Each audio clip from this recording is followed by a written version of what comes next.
Ce journal vous est offert par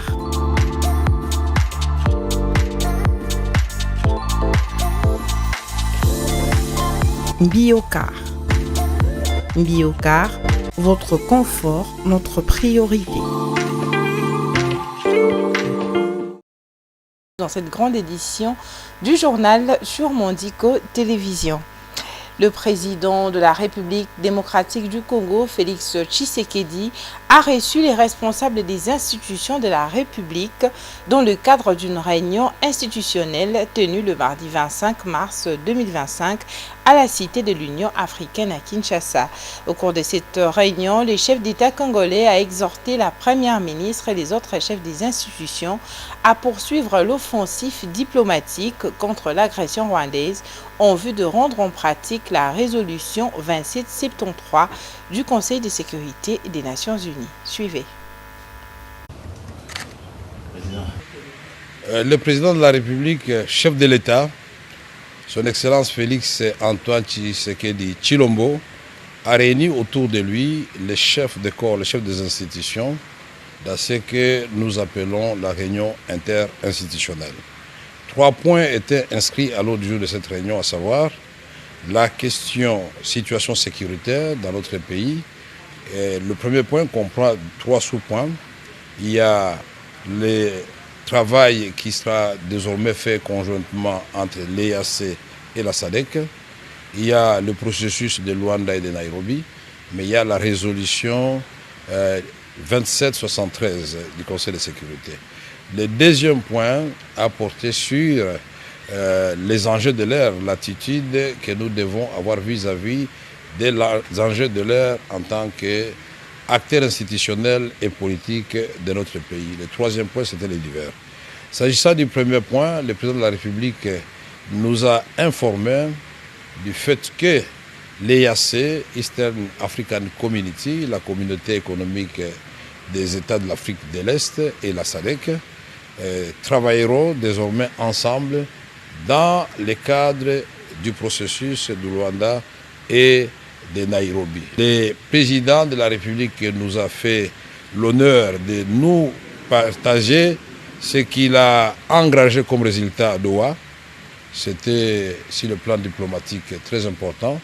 Et nous expliquer, et à travers nous, tout le peuple congolais, que Doha n'a pas annulé Luanda ni Nairobi. Au contraire, Doha vient booster Luanda et Nairobi. En ce qui concerne la résolution 2773, merci à tous ceux qui ont apporté leur voix pour qu'elle soit adoptée. C'est une victoire diplomatique parce qu'elle impose des sanctions, elle impose des cessations des hostilités, mais nous avons dit que ce n'était pas suffisant, il faut qu'on ait des modalités pratiques de l'application de cette résolution, d'autant plus que par le passé, on a eu des résolutions de démilitarisation de Kisangani qui n'avaient pas été appliquées, et là, le travail va continuer, et le président a exhorté Madame la Première ministre et le gouvernement de continuer cette offensive diplomatique pour dire à nos partenaires et amis du Congo comment nous allons rendre pratique cette résolution 2773. Et arrivé à Paris le 25 mars 2025 à la tête d'une délégation composée de plusieurs sénateurs et sénatrices, notamment du président de commission des relations extérieures Christophe Lutundula et de la défense sécuritaire et frontières José Mpanda, Jean-Michel Sama Lukonde, président du Sénat congolais, a été reçu par Gérard Larcher, son homologue français. Le suivi de sa matérialisation des sanctions contre le Rwanda a fait l'objet de leurs échanges. Commentaire de Christelle Nyota. Le suivi de la matérialisation de sanctions contre le Rwanda a fait l'objet des échanges mardi 25 mars 2025 entre le président du Sénat de la République démocratique du Congo et son homologue français Gérard Larcher à Paris en France, a-t-on appris d'un communiqué de la Chambre haute du Parlement congolais. Dans le fond de nos échanges, nous sommes revenus sur la question principale d'insécurité dans l'est de la République démocratique du Congo. Mais c'est le suivi que nous sommes venus faire ici après la résolution 2073 qui a été été voté à l'unanimité au Conseil de sécurité avec l'appui de la France, allant dans le sens de la condamnation du Rwanda et ses supplétifs du M23 et de tout ce qui s'est fait dans l'Est de la République démocratique du Congo, a déclaré Jean-Michel Sama Lukonde, président du Sénat. C'est dans le cadre d'abord de nos relations bilatérales entre la France et la République démocratique du Congo. C'est une mission qui s'inscrit dans l'accompagnement diplomatique à côté de celle de son Excellence Monsieur le Président de la République, Félix Tshisekedi, qui s'inscrit depuis que nous avons cette situation sécuritaire dans l'Est et cette agression injuste que nous subissons du Rwanda et de ses supplétifs du M23. A-t-il ajouté. À cet effet, le speaker de la Chambre haute du Parlement congolais a sollicité l'appui de partenaires à la mise en œuvre de résolutions et des sanctions contre le Rwanda. Aussi, les deux personnalités ont également tablé sur la coopération bilatérale entre les deux institutions. Et de son côté, Thérèse Kayikwamba Wagner, ministre des Affaires étrangères, coopération internationale et francophonie, a été envoyée auprès du président burundais Evariste Ndayishimiye. La chef de la diplomatie congolaise était porteuse d'un message de solidarité et de reconnaissance du président Félix Tshisekedi envers le gouvernement burundais dans le renforcement de relations entre les deux États. Suivez. La ministre d'État, ministre des Affaires étrangères, coopération internationale et francophonie, Thérèse Kayikwamba Wagner, a été reçue mardi 25 mars au Burundi par le président burundais Evariste Ndayishimiye. Cette visite de la chef de la diplomatie congolaise dans ces pays de la sous-région de Grand Lac a constitué un moment décisif dans le renforcement de relations entre la République démocratique du Congo et son voisin, le Burundi. La ministre congolaise a porté le message de solidarité et de reconnaissance du président Félix Tshisekedi envers le peuple et le gouvernement burundais. Merci beaucoup pour l'accueil d'abord. Je suis venue porteuse d'un message de son homologue et de son frère, le président Félix-Antoine Tshisekedi Tshilombo. Un message sur les liens entre nos deux pays, des liens entre États, mais comme vous le savez tous, des liens aussi entre peuples. Et donc un message de reconnaissance pour la solidarité et l'amitié qui lie nos peuples, un message aussi sur la perspective de renforcer ces relations bilatérales, bien au-delà de la crise qui évidemment nous éprouve les uns et les autres. Un message de reconnaissance aussi parce que nous savons que le Burundi a encore une fois ouvert ses portes, ouvert ses bras aux femmes, aux enfants, aux hommes congolais qui ont fui la guerre et les ont accueillis comme des frères, comme des sœurs, comme les leurs.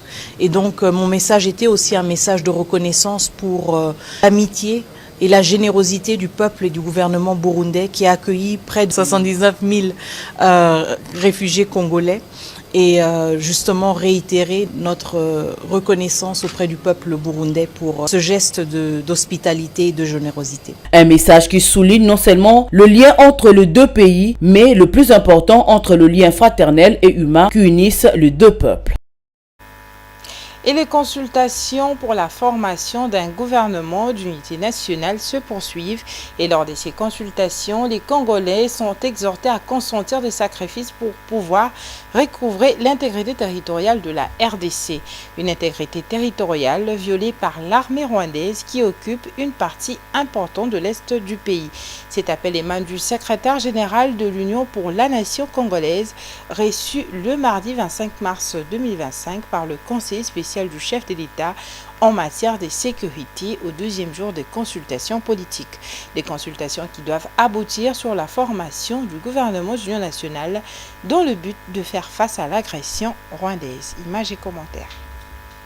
L'intégrité territoriale de la République démocratique du Congo a été violée par l'armée rwandaise qui soutient les rebelles de l'AFC M23 dans l'est du pays. En dépit de cette occupation, les Congolais sont appelés à se battre sur tous les fronts pour recouvrer cette intégrité territoriale. Pour y arriver, des sacrifices sont nécessaires, d'où l'appel lancé le mardi 25 mars 2025 par Billy Kambale, secrétaire général de l'Union pour la nation congolaise, à l'issue de sa rencontre avec Désiré Cachemire Héberante Kologele, conseiller spécial du chef de l'État en matière de sécurité, lors des consultations politiques. Quand le président ouvre comme ça l'espace à toutes les forces politiques, si pour peu que vous aimiez le président, il faut accepter de consentir des sacrifices. Et en ce qui nous concerne, nous sommes prêts à consentir ce sacrifice-là Les sacrifices, les politiciens doivent aussi en consentir. Ils doivent accepter de renoncer à leurs intérêts égoïstes au profit de l'intérêt supérieur de la RDC. Augustin Kabouya, secrétaire général de l'Union pour la démocratie et le progrès social, UDPS, on appelle à l'unité nationale au sein de l'Union sacrée de la nation. Il a encore été reçu le même mardi par le conseiller spécial du chef de l'État en matière de sécurité. Je me vois obligé de prendre langue avec mes pairs du Présidium pour qu'il y ait la paix parmi nous. On ne peut pas faire semblant quand il y a un problème. En politique, il faut éviter des frustrations ou soit encore d'humiliation.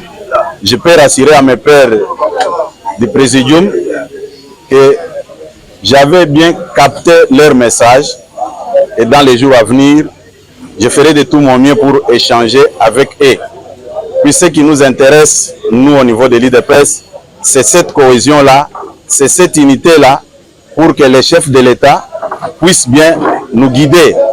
Nous ne pouvons pas poser des actes qui créent des problèmes, qui créent des frustrations, ce qui n'est pas du tout correct.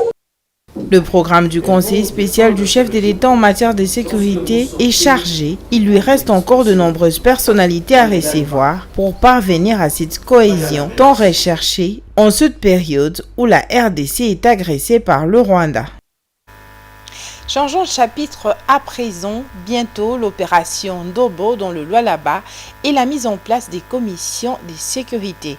Le vice-premier ministre, ministre de l'Intérieur, Sécurité, Décentralisation et Affaires coutumières, Jacquemain Chabani-Loko, a reçu le 25 mars 2025 en audience les caucus des députés du Lualaba. Face aux plaintes des députés nationaux du Lualaba qui dénoncent l'insécurité urbaine, les tracasseries policières et militaires sur les routes nationales, ainsi que les conflits coutumières dans les zones minières, Jacquemain Chabani a promis des actions concrètes. Suivez.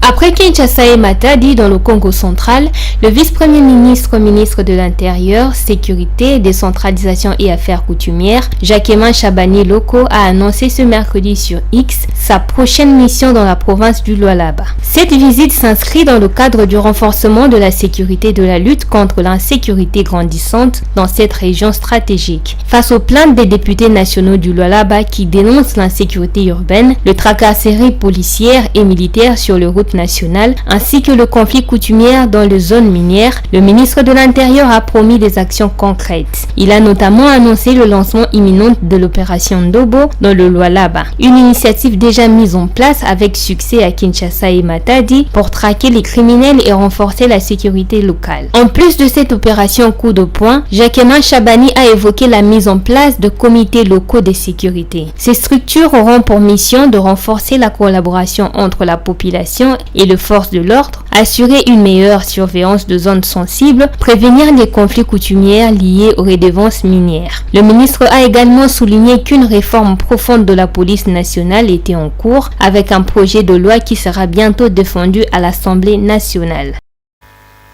Et au Katanga, l'amour du prochain, de la patrie et le travail a été le thème au centre de la parade organisée ce mercredi 26 mars 2025 à l'état-major commandement de la police nationale congolaise de l'Ikassi dans la dite province au sud-est de la République démocratique du Congo. Initiée par la commandante de la police de l'Ikassi, cette rencontre visait à renforcer la discipline et l'éthique professionnelle au sein des forces de l'ordre. Suivez. Dès l'aube, les membres de la police nationale congolaise de l'Ikassi ont répondu à l'appel de leur hiérarchie. Alignés avec rigueur, ils ont écouté les consignes rappelant les valeurs fondamentales de leur métier. Pour la commandante de la police de l'Ikassi, chaque policier doit incarner des principes tels que la discipline et le respect de l'éthique dans l'exercice de ses fonctions. Travaillons. Ce travail n'est pas celui de Lydie, mais celui du chef de l'État. Personne n'est venu ici sous la contrainte. Chacun a intégré ce corps de métier volontairement. Soyez disciplinés, portez vos tenues et assumez vos missions. Nous ne tolérons pas les conflits. J'exhorte les patriotes à servir avec dévouement, car le président ne nous doit rien. Notre salaire est déjà acquis. En boitant le pas à sa supérieure, le commandant second de la police de Likassi a rappelé à ses subalternes leur mission première. D'abord, la mission de la police, c'est de protéger les personnes et leurs biens. Et c'est notre mission et nous sommes venus pour conscientiser la police en ça. Puisqu'à part même les tenues, les armes que nous avons, mais c'est Dieu qui est contrôle, c'est Dieu qui est créateur. Et la mission que la police fait, il fait aussi la mission de Dieu pour protéger sa population. Pour bien le faire, il faut se confier à Dieu.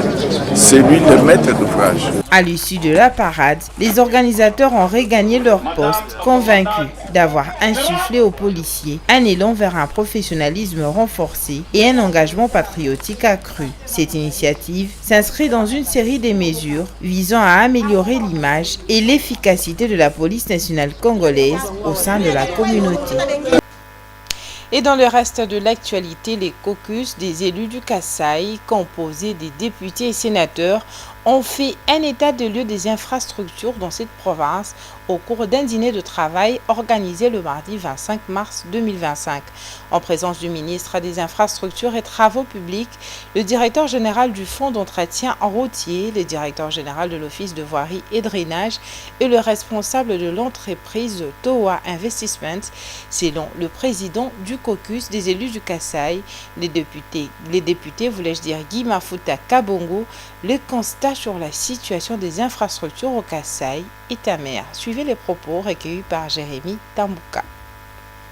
Comme à la rentrée de la session de mars, après les vacances parlementaires, il était plus qu'indiqué que les élus de la province du Kasaï, par élus, il faut entendre les députés nationaux et les sénateurs, que nous puissions nous retrouver pour évaluer la situation de notre province. Et là, dans un premier temps, nous avons organisé un dîner de travail sur le secteur infrastructure dans notre province. Le constat est assez alarmant dans la mesure où la lutte érosive n'a pas beaucoup évolué, le projet Tilé-Gelou n'a pas connu un vrai début d'exécution, le port d'Ilegbo continue à périr, les différents ponts pour lesquels nous avons mené des plaidoyers n'ont pas encore reçu des financements pour les jeter, notamment celui de Lunyeka pour lequel il ne faut que 120 000 dollars américains pour que ce pont qui est déjà disponible au Kasaï soit jeté sur la rivière Lunyeka. Bref, nous nous sommes convenus avec nos invités, c'est-à-dire le ministre des Infrastructures, les DG du FONER, de l'OVD et aussi Towa, l'entreprise qui réhabilite la route Chikapa-Kanjaji, parce que pour nous, pour le Kasaï, le mandat ici sera une réussite si cette route est réellement réhabilitée, parce qu'elle revêt d'une importance économique capitale pour notre province. Nous nous sommes convenus avec le ministre qu'au bout de 3 mois, que nous puissions encore nous retrouver pour évaluer sur les différents projets prévus pour lesquels les fonds sont disponibles, combien il aura déjà exécuté. Cela peut nous donner une indication par rapport à la volonté de considérer que la province du Kasaï est une province à part entière et qu'elle a aussi droit à la vie comme les autres provinces. C'était un dîner de travail très enrichissant pour lequel nous pensons que nous allons continuer aussi dans d'autres secteurs. Aujourd'hui, c'était le secteur des infrastructures. Demain, ce sera la santé. Le lendemain, ce sera l'éducation, l'enseignement supérieur, pour que les décideurs au niveau central aient, à côté des rapports qu'ils ont dans leur bureau, les vraies réalités qui sont issues, n'est-ce pas, de nos vacances parlementaires. Absolument, il y a un problème de financement qui se pose. Mais là, nous disons, le peu qu'il y a, il faudrait qu'il y ait de l'équité. Autant on peut avoir fait 10 km à l'est, il faut aussi en faire 10 au centre du Congo. Autant que Tilé-Gelou a connu un début d'exécution, une exécution plus ou moins heureuse en Mbuji-Mayi, à Kananga, autant on devait avoir également une exécution du projet Tilé-Gelou au Kasaï, à Chikapa. Donc ce genre de disparités frustre quand même. Nous pensons que le message a été compris et que tous azimuts, nous allons veiller à ce que le travail soit réalisé et surtout un travail de qualité. Nous n'aimerions pas vivre ce que nous vivons à Kinshasa ici. On fait une chaussée, au bout de 2-3 semaines, la chaussée se détériore. Pour ça, il faudrait qu'on veille sur les organes techniques chargés de veiller sur la qualité des travaux, sur tout ce qui la passation de marché, que les marchés soient réellement passés, qu'on soit à l'abri de ces corruptions, de ces rétrocommissions qui en réalité font souffrir sérieusement la population. Je crois que le ministre a parlé, nous allons l'évaluer au bout de 3 mois. Nous verrons sur les projets inscrits combien il aura décaissé. Vous avez un projet important de l'aéroport au Kasaï, un projet qui est marge du contrat sino-congolais. Je pense que le minimum, c'est quand même donner un signal fort en commençant à exécuter ce projet-là. Vous avez 120 000 $ pour le pont de Lunyeka. Le minimum, c'est donner 120 000 $ pour que ces enfants qui ne savent pas à l'école, qui ne savent pas aller à l'école, ces paysannes qui ne savent pas traverser la rivière pour faire le champ, qui arrivent à noyer dans les rivières, soient quand même sécurisés. Nous pensons que c'est le minimum que le gouvernement central puisse faire. Vous avez le port d'Ilebo, le plus grand port, deuxième, qui va pratiquement disparaître comme ça. Le minimum, c'est qu'il y ait quand même un geste. C'est à ces conditions-là que le Kassaïen va aussi se sentir considéré. Et un mot de sport dans ce journal pour finir. Les léopards de la République démocratique du Congo s'y sont imposés devant les Mourabitoun de la Mauritanie avec un score de 2-0 le mardi 25 mars 2025 au stade municipal de Nouadhibou en Mauritanie grâce à des réalisations de Charles Nickel dès la 4e minute et Fiston Maélé à la 81e minute en faveur du Léopard. Cette rencontre comptait pour la 6e journée du groupe B des éliminatoires de la Coupe du Monde 2026 Zone Afrique. Commentaire de Jérémy Tambouka.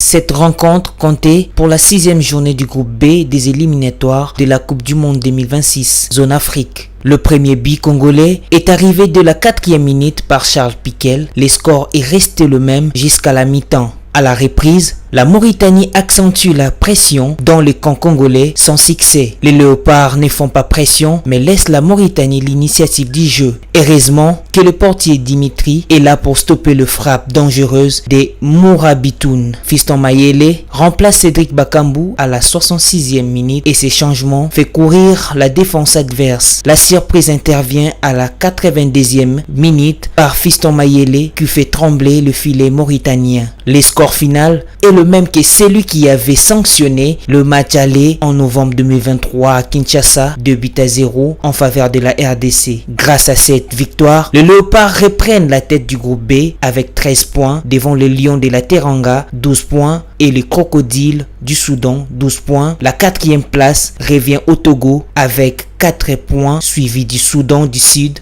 avec 3 points et la Mauritanie boucle la marche avec 2 points. En septembre prochain, la RDC jouera la 7e journée de ses éliminatoires en déplacement face au Soudan du Sud avant de recevoir à Kinshasa le Sénégal lors de la 8e journée. Voilà, c'est par cet élément de sport que prend fin ce journal. C'était un plaisir pour l'équipe de la rédaction et celle de la technique de vous le présenter. L'actualité reste en continu sur Mondico Télévision. Une pensée, un écrit. Bonsoir chez vous.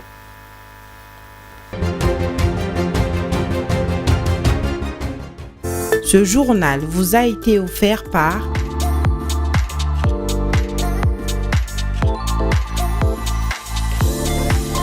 Biocar. Biocar, votre confort, notre priorité.